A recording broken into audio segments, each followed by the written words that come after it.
Welcome to Dr. Mary Travelbest's 5 Steps to Solo Travel, special series on bucket list travel. Thanks for being such awesome listeners and contributors to the stories.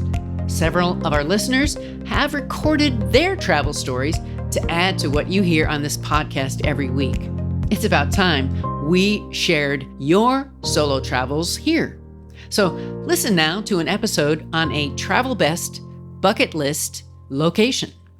This is Patti Christensen of San Diego talking about one of my favorite travel destinations, Copenhagen, Denmark.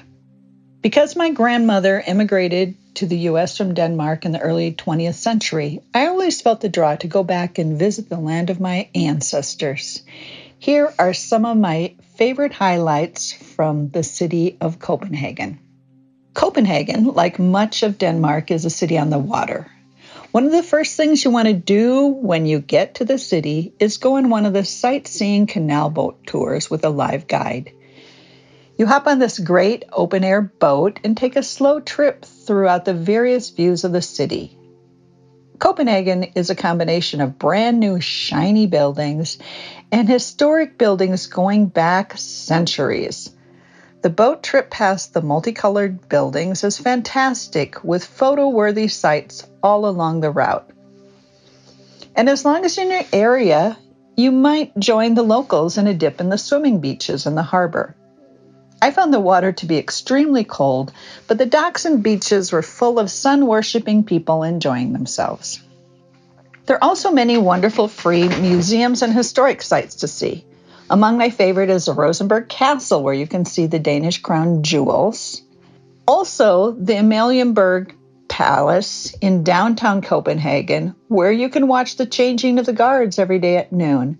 Very similar to that of London, but a lot less crowds. Another must-see in Copenhagen is Tivoli Gardens. This was the world's original first amusement park. And they say Walt Disney got some of his inspiration from Tivoli Gardens. It's a combination of beautiful flowers and landscaping, kid-focused buildings and children's shows, and wonderful museums. Throughout the summer, it's a great place of concerts going on. One must make a trip to Tivoli Garden and eat some beautiful food. You'll also notice in Denmark, everybody rides bikes. If you get a chance, rent a bike and tool around. The city is very flat and very bikeable. You'll see whole families riding bikes, kids riding bikes to school, adults using bikes to commute. You have to ride a bike in Copenhagen. There's many places to get great street food, especially the Reffen Copenhagen Street Food Market. It's the largest street food market in all the Nordic regions. It includes reasonably priced food from around the world. Copenhagen is definitely a melting pot. The most famous sausage eaten in Denmark is the medisterpølse, spicy and delicious.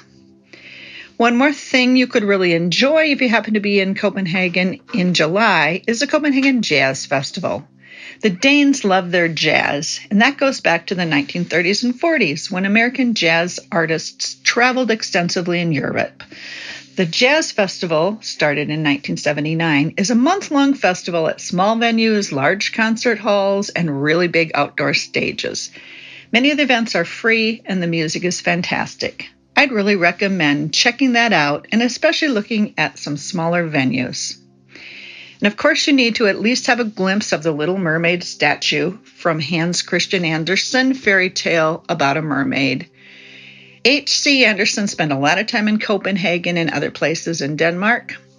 When you see the mermaid, you might be surprised at its size. My local cousin said nobody ever called it the Big Mermaid, but getting your picture taken by the statue is one experience you should do at least once. But getting your picture taken by the statue is one of the experiences you should do at least once. So those are some things to do if you have a chance to visit Copenhagen, even for a couple of days. There is so much to do, and you might find yourself humming along this song, Wonderful, Wonderful Copenhagen. Enjoy. You've been listening to a special edition of Dr. Mary Travelbest Guide called Bucket List Travel. Keep planning those travel adventures and sharing them. I love your inspirational stories and am grateful for those who have sent in their travel experiences like those you just heard.